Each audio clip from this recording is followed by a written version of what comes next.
नमस्कार, news our के खास कार्यक्रम में आपका स्वागत है। मैं हूं देवेंद्र कुशवाहा। निकाय चुनाव को लेकर हाईकोर्ट की डबल बेंच के आदेश के बाद यूपी में आरोप प्रत्यारोप का दौर जारी है। सपा प्रमुख ने सरकार पर आरोप लगाया है और उन्होंने कहा है कि बीजेपी से गठबंधन तोड़कर सपा से गलबहिया कर चुके राजभर अखिलेश यादव पर कटाक्ष करते हुए एक बार फिर सरकार का पक्ष लेते दिखे। एक रिपोर्ट देखिए। यूपी निकाय चुनाव, ओबीसी आरक्षण का मामला, सपा का सरकार पर वार, सरकार ओबीसी विरोधी, अखिलेश, राजभर का पलटवार, कहा सत्ता में रहते याद नहीं आई ओबीसी। यूपी निकाय चुनाव को लेकर हाईकोर्ट की डबल बेंच के आदेश के बाद सभी दल एक दूसरे पर आरोप लगा रहे हैं। यूपी निकाय चुनाव में ओबीसी आरक्षण को लेकर सपा प्रमुख अखिलेश यादव ने गुरुवार को प्रेस कॉन्फ्रेंस की। इस दौरान बीजेपी पर जमकर निशाना साधा और ओबीसी आरक्षण के मुद्दे पर अपना पक्ष रखा। तो इसी भारतीय जनता पार्टी की सरकार ने वो रिजल्ट घोषित किया और घोषित होने के 3-4 दिन बाद इन्होंने पूरा का पूरा रिजल्ट बदल दिया और कहा कि ये नई आरक्षण व्यवस्था है, उसके तहत नई सूची बनाई जाएगी। मुझे याद है उस समय 1700 पिछड़े और दलित नौजवानों को नौकरी मिली थी। वो 4 दिन तो खुश रहे, लेकिन 4 दिन के बाद वो खुश नहीं रह पाए, उनको नौकरी से बाहर जाना पड़ा। उस समय भी वो लोग जो नौकरी से रह गए थे, हर मंत्री के घर गए थे। लगता तो यह है कि भारतीय जनता पार्टी की सरकार में आने के बाद और भारतीय जनता पार्टी में शामिल होने के बाद जो नेता उसमें हैं, उनकी आत्मा मर जाती है, उन्हें कोई दिखाई नहीं देता। वहीं ओपी राजभर ने अखिलेश यादव पर निशाना साधते हुए कहा है कि जब अखिलेश यादव सत्ता में होते हैं तो अन्य पिछड़ी जातियां याद नहीं आती है। समाजवादी पार्टी के राष्ट्रीय अध्यक्ष का बयान आ गया। हम तो बड़े आश्चर्यचकित हैं, बारे ने था। प्रमोशन में आरक्षण किसने खत्म किया था? याद होगा शायद आप लोगों को। प्रमोशन में आरक्षण समाजवादी पार्टी ने खत्म किया था। 4 सितंबर 2013 को हाई कोर्ट ने आदेश दिया था। वर्तमान सरकार को, उत्तर प्रदेश सरकार को मुख्यमंत्री थे माननीय अखिलेश यादव जी। कोर्ट ने कहा कि जो 27% आरक्षण है, इसका लाभ 12 जातियां उठा रही हैं, जिसका आपको अखबार भी मैं दिखा दूं। ये सभी अखबारों ने प्रमुखता से छापा था। ये देखिए, जागरण की खबर है, अमर उजाला की खबर है, यादव कुर्मी जाट को ज्यादा मिला फायदा। अखबार में छपा है, हम नहीं बोल रहे हैं। 4 सितंबर की खबर है। लाभ पा चुकी जातियों के आरक्षण पर रोक। ये हाई कोर्ट ने उस समय कहा जब माननीय अखिलेश यादव जी मुख्यमंत्री थे। राजभर यही नहीं रुके। उन्होंने सरकार का बचाव करते हुए हाईकोर्ट के आदेश का कारण सरकार को नहीं, बल्कि इसके लिए स्थानीय नेताओं और अधिकारियों को जिम्मेदार मानते हुए कहा कि स्थानीय नेताओं के दबाव और मनमानी की वजह से अधिकारियों ने गड़बड़ी की। लोकल और सत्ता पक्ष के नेताओं ने अधिकारियों से सेटिंग कर आरक्षण तय कराया है। स्थानीय स्तर पे, जिले स्तर पे कह लीजिए, जिले स्तर पे स्थानीय नेताओं के दबाव में अधिकारियों ने आरक्षण व्यवस्था में घालमेल किया।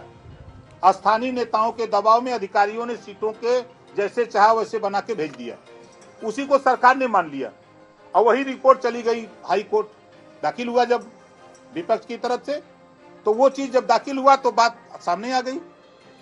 जो घालमेल हुआ है, घपला हुआ है, जो विसंगति पैदा हुई है, वो धरातल से पैदा हुई है और स्थानीय नेताओं के चलते हुई है। अधिकारियों को दबाव बना करके ऐसा करा लिया गया है। निकाय चुनाव में ओबीसी आरक्षण को लेकर राजभर के बयान से लगता है राजभर सत्ता से नजदीकियों के फिराक में है।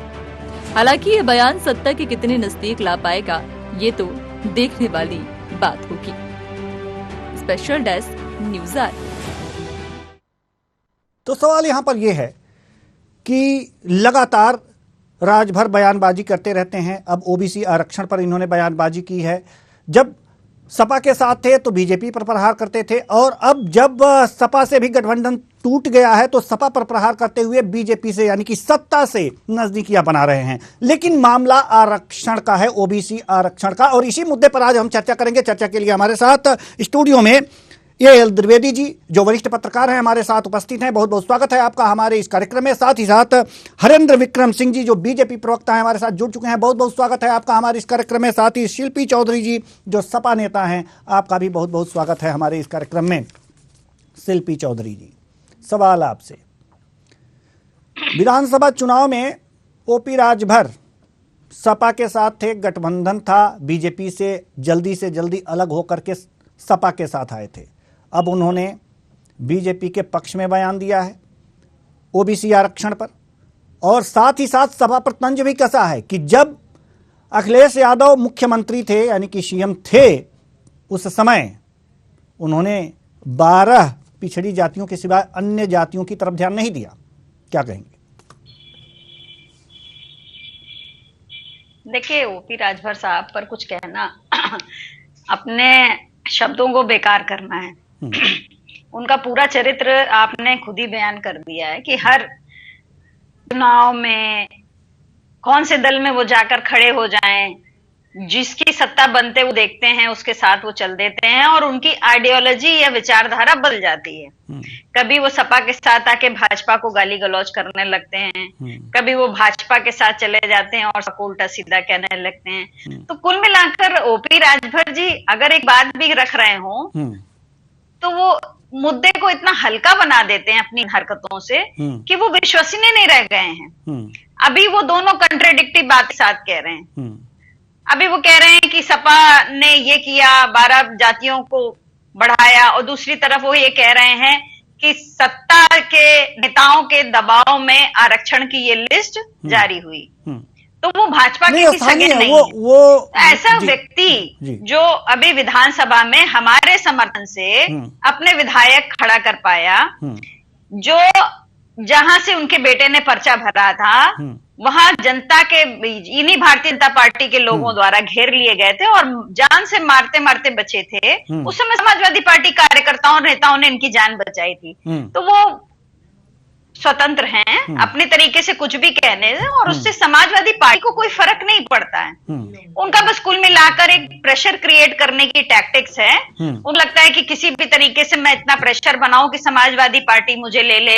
अभी मैं किसी को एक जिम्मेदारी दी गई है, ब्रजेश पाटिल जी ने उनको कुछ दिया है, इनाम दिया है इस तरीके की बयानबाजी का। तो राजनीति है, छोटी मोटी राजनीति का। लेकिन सवाल यह है ना कि जैसे कि आप कह रही हैं कि वो किसी भी दल में चले जाते हैं, खड़े हो जाते हैं, और जहां सत्ता आनी होती है वो पहले भांपते हैं, उसके बाद उसके साथ जाकर के खड़े हो जाते हैं।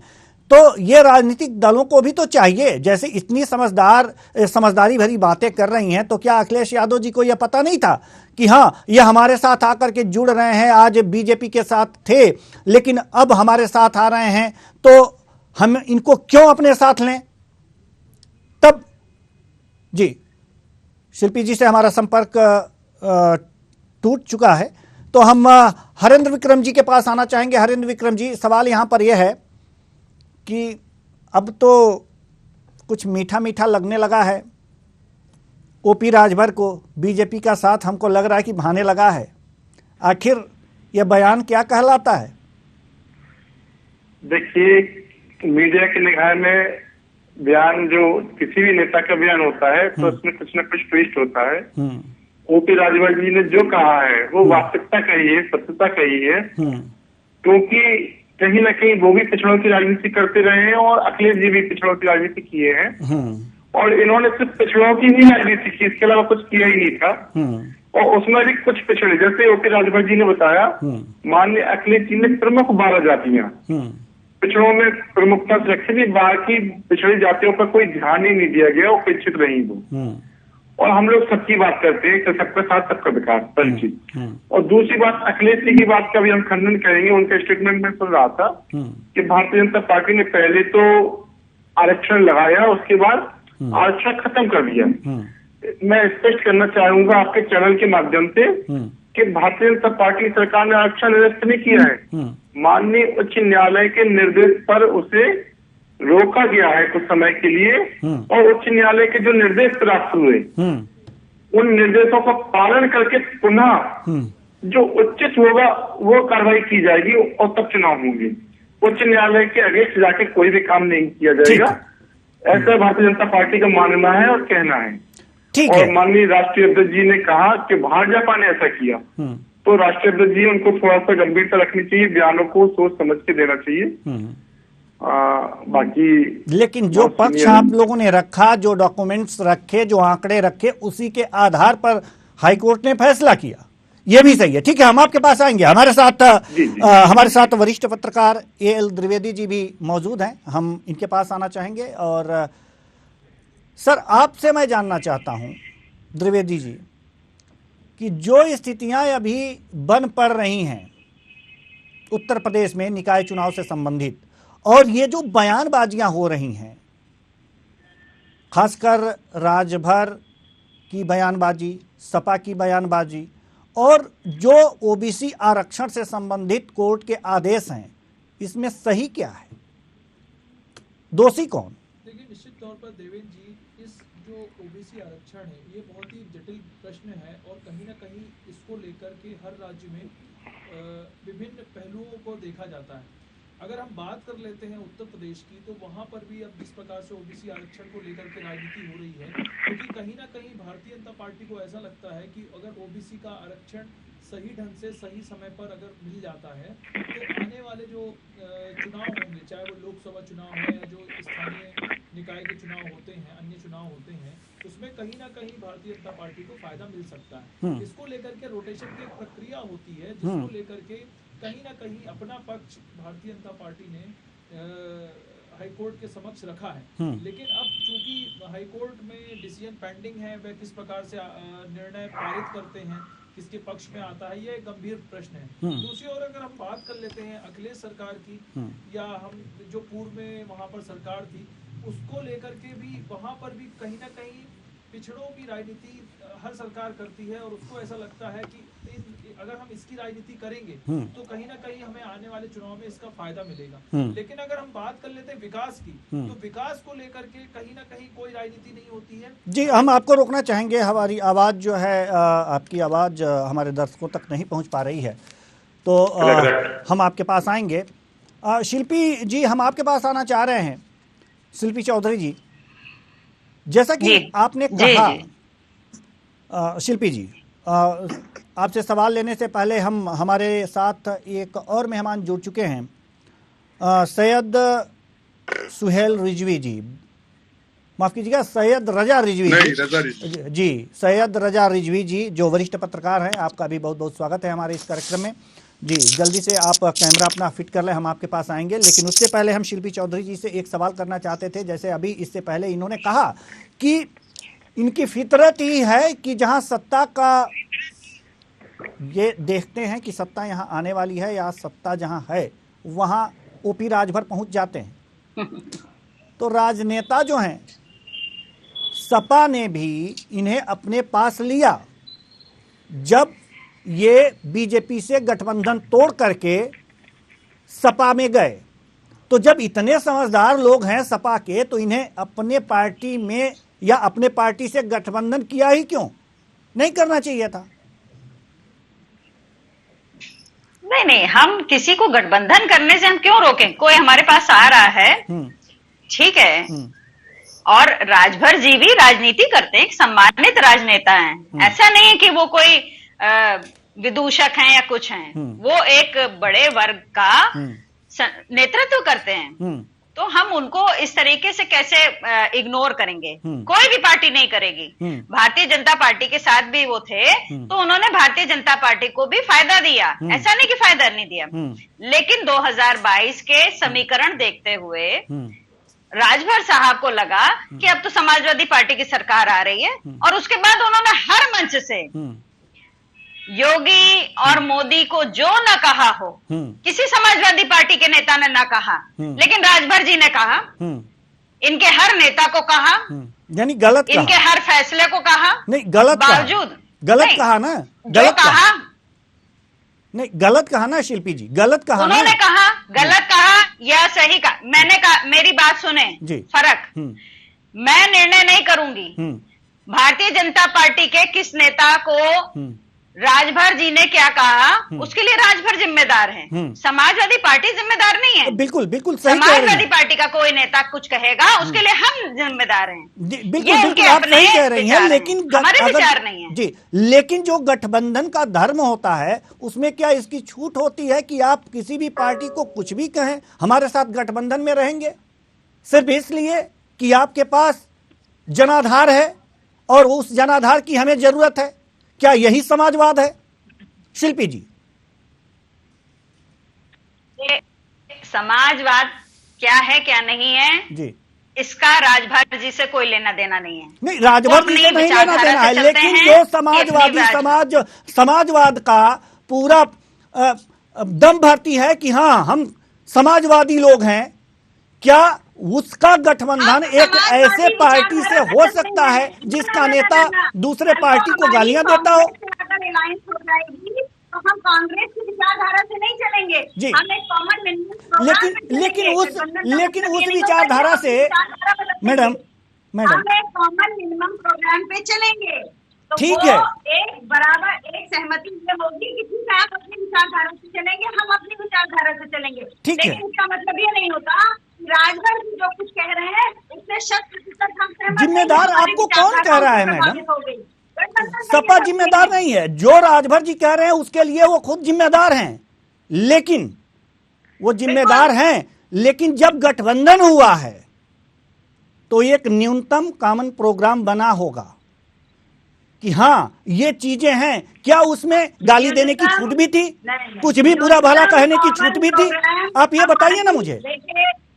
मिनिमम कॉमन प्रोग्राम बनेगा कि हम इन मुद्दों पर चुनाव लड़ने जा रहे हैं, हम जनता के इन मुद्दों को लेकर जनता के बीच में जाएंगे, वो चलेगा, वो प्रोग्राम का। लेकिन मंच से कोई व्यक्ति क्या कह रहा है ये उसकी अपनी अभिव्यक्ति है, उस पर किसी भी पार्टी का कोई जोर नहीं। ठीक है शिल्पी जी, बहुत चालाकी से आप हमारे प्रश्नों का उत्तर बोल कर जा रही हैं। भारतीय जनता पार्टी जिम्मेदार हो गई?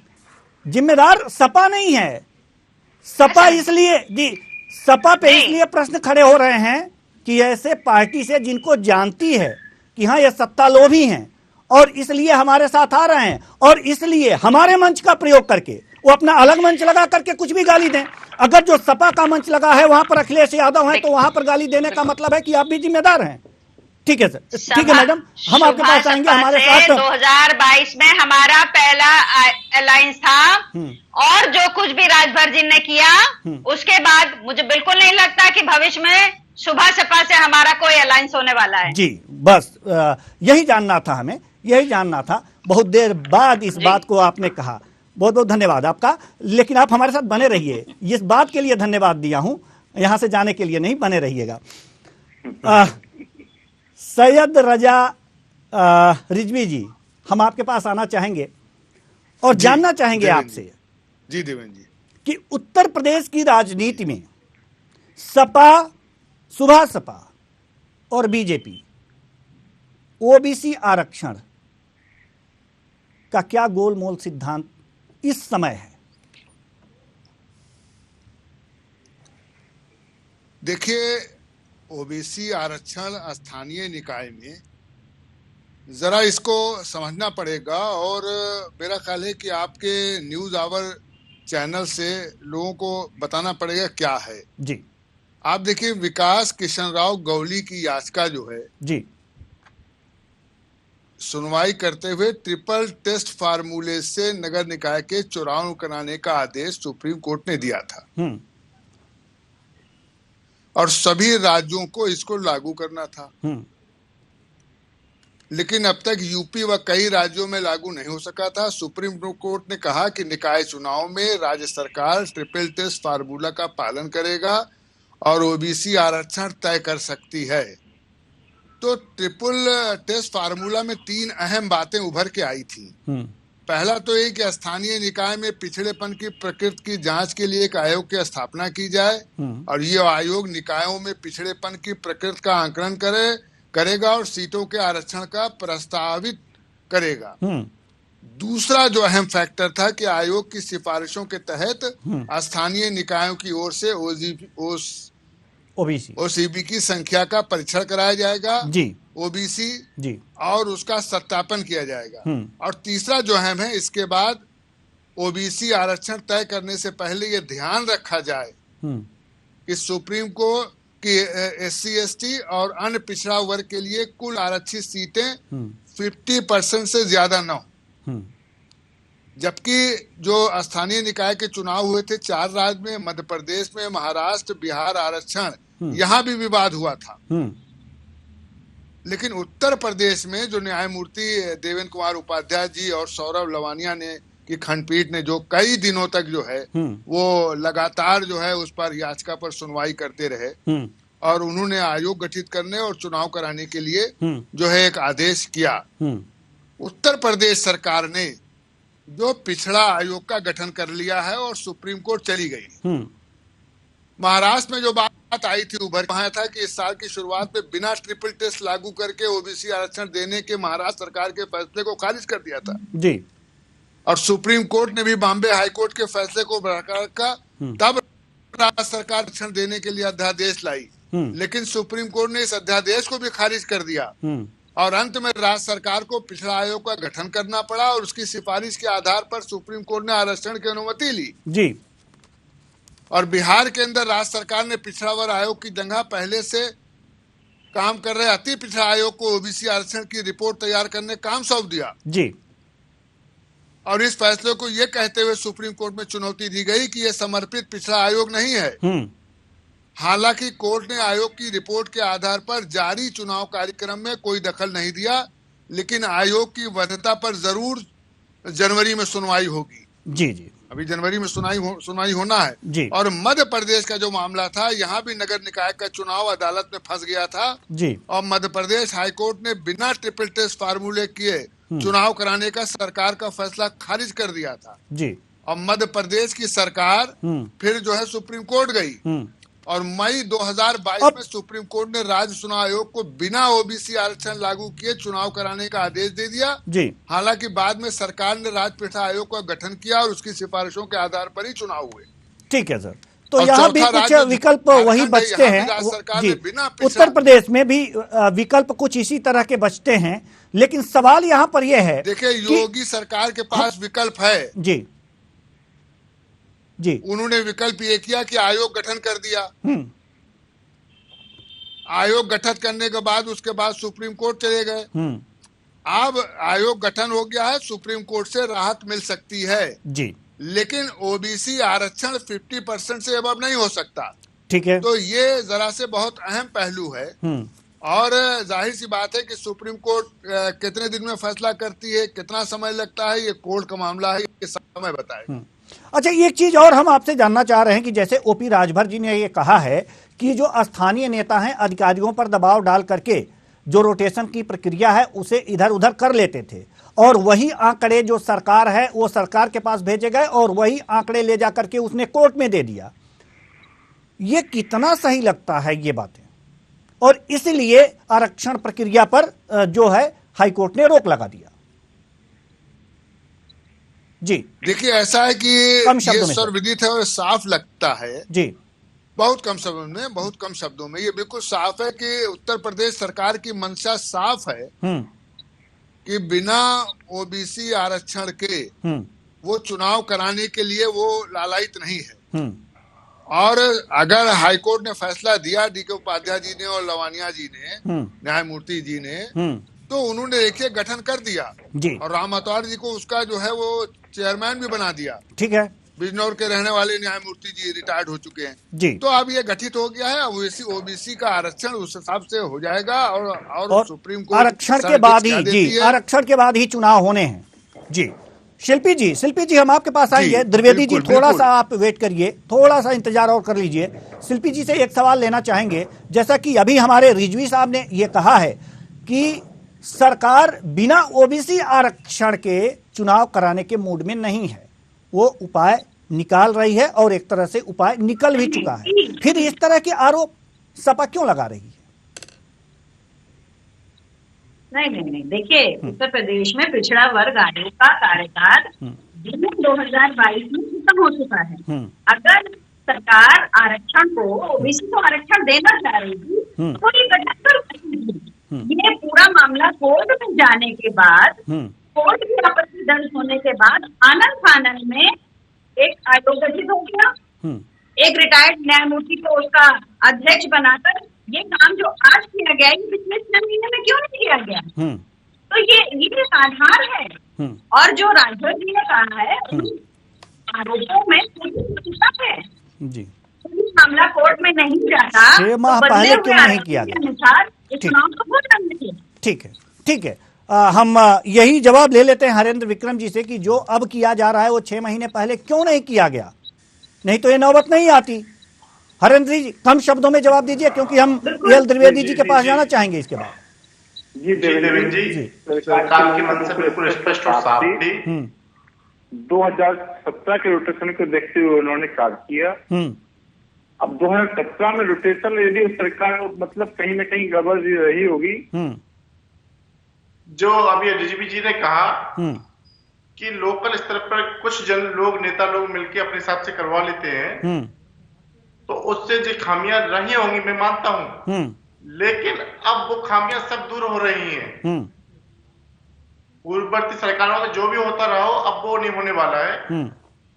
तो इसलिए निश्चित रूप से अब बिल्कुल साफ सुथरा और न्यायालय के निर्देशानुसार ट्रिपल टैक्स कराने के उपरांत ही चुनाव विधिवत संपन्न होंगे। और जो बोला गया है कि 50% आरक्षण से अधिक ना हो, बहुलता क्षेत्र देखे जाए, पिछड़ापन क्षेत्र देखा जाए, ये सब होने के बाद ही, और इस पर सरकार बहुत शीघ्र गति से कार्य कर रही है। ठीक है, उसने आयोग भी गठित कर दिया और आयोग ने अपना काम शुरू कर दिया। सरकार की मंशा बिल्कुल साफ और स्पष्ट है, इसमें 1% कहीं कोई वो नहीं। यानी कि सरकार की मंशा पूरी तरह से साफ है, 1% का भी उसमें लेस मात्र भी संदेह नहीं किया जाए। एल द्विवेदी जी, सरकार की मंशा बिल्कुल साफ है, उसमें लेस मात्र भी संदेह नहीं किया जाए। हरेंद्र विक्रम जी की बातों पर कितना विश्वास किया जाए? पूरा 100%। बात कर लेते हैं जी। तो कहीं ना कहीं रोटेशन की जो प्रक्रिया है, देखिए जो कुछ करता है विपक्ष को अगेंस्ट जाना है। ठीक है सर जी, ठीक है द्विवेदी जी। रोटेशन की जो प्रक्रिया है उसको कहीं ना कहीं सरकार को अपनाना पड़ेगा, और इसके लिए उन्होंने अपना पक्ष जो है माननीय सर्वोच्च न्यायालय में उन्होंने रखा हुआ है। और जिस प्रकार से जो मीडिया रिपोर्ट्स बताई गई हैं और जिस प्रकार से समाचार आ रहे हैं, तो आयोग का गठन भी वहां पे किया गया है। अब देखना दिलचस्प ये होगा कि किस प्रकार से सरकार इसमें आगे मूव ऑन करती है, क्योंकि अगर सर्वोच्च न्यायालय का जो निर्णय है वह सरकार के पक्ष में आता है, तो निश्चित तौर पर वह जल्द से जल्द वह चुनाव कराने की कोशिश करेगी। और जल्द से जल्द चुनाव, क्योंकि कहीं ना कहीं 2024 में जिस प्रकार से लोकसभा के चुनाव हैं, तो उसको लेकर के भी जो सरकार है उसको कहीं ना कहीं इसका फायदा मिलेगा। तो निश्चित तौर पर जिस प्रकार से ओबीसी का मुद्दा जो है वह बहुत ही अहम मुद्दा और बहुत ही विचारणीय मुद्दा है। अब इसमें कहीं ना कहीं सर्वोच्च न्यायालय का जो निर्णय है उसको सभी को मानना पड़ेगा, और उसके लिए सभी की जो सुनवाई है वह इसी जनवरी के जो महीने आने वाला जनवरी है उसमें जो है सुनवाई निर्धारित है। अब पक्ष किसके पक्ष में निर्णय पारित होता है यह देखने वाला विषय बनेगा। जी जी, एक सवाल और हम आपसे करना चाहेंगे, और वो है सपा से संबंधित। सपा ने सीधे सीधे सरकार पे आरोप लगाया है, उस आरोप में कितना दम है? देखिए, आरोप प्रत्यारोप का दौर जो है वह तो लगातार जारी होता है, और निश्चित तौर पर जो विपक्ष होता है, जो अन्य पार्टी होती है, वह पक्ष की पार्टी पे लगातार आरोप लगाती है। लेकिन मुद्दा ये इसमें बनता है कि जिस प्रकार से सपा जो है वह आरोप लगा रही है भारतीय जनता पार्टी में, तो पूर्व में जो सरकारें रही हैं उन्होंने पिछड़ा जाति के लिए कितना विकास कार्य किया, किस किस योजनाओं का उन्होंने पिछड़ा वर्ग को लाभ दिया, ये एक विचारणीय बिंदु है जिस पर गहन चर्चा होना चाहिए और गहन अध्ययन होना चाहिए। क्योंकि हम जब देखते हैं तो उत्तर प्रदेश में कहीं ना कहीं आज भी ऐसी समाज रह रही है जिनको कहीं ना कहीं रोजगार और जो उन्मूलन की जो विषय पे अगर हम चर्चा कर लेते हैं तो मुख्य धारा से वह आज भी नहीं जुड़ पाए हैं। तो उसको लेकर के सपा सरकार ने वहां क्या क्या कार्य किए हैं, क्या क्या वहां पे योजनाओं का पिछड़ा जाति को लाभ मिला है, यह एक चिंतनीय विषय है। और मुझे लगता है कहीं ना कहीं जो भी राजनीति हुई है आज से पूर्वोत्तर में जितनी भी वहां जो सरकारें बनी हैं वह कहीं ना कहीं इन वोट बैंक को लुभाने के लिए बड़ी बड़ी घोषणाएं करती थी, बड़ी बड़ी बातें करती थी, लेकिन अगर हम धरातल पे बात कर लेते हैं, ग्राउंड रिपोर्ट पे बात कर लेते हैं तो उनको उस योजना का लाभ नहीं मिला है, नहीं मिल पाया है। जी बहुत बहुत धन्यवाद सभी मेहमानों का, क्योंकि इस समय की कमी है, नहीं तो इस चर्चा को हम और आगे बढ़ाते। बहुत बहुत धन्यवाद, आप सभी आए और अपने अपने विचार साझा किए। तो ओबीसी आरक्षण पर इस समय उत्तर प्रदेश में आर पार चल रहा है, आरोप प्रत्यारोप लग रहे हैं, लेकिन सवाल यह है कि वास्तव में क्या निकाय चुनाव बगैर ओबीसी आरक्षण के होंगे? सरकार की क्या मंशा है? यह भी स्पष्ट है कि सरकार चाहती है कि बिना ओबीसी आरक्षण के चुनाव ना हो, लेकिन आरोप प्रत्यारोप ये लगते रहेंगे और तमाम बातें बनती रहेंगी। लेकिन देखने वाली बात होगी कि आखिर कैसे सरकार बिना या ओबीसी आरक्षण के चुनाव कराती है या नहीं। फिलहाल इस कार्यक्रम में इतना ही, मुझे दीजिए इजाजत, नमस्कार।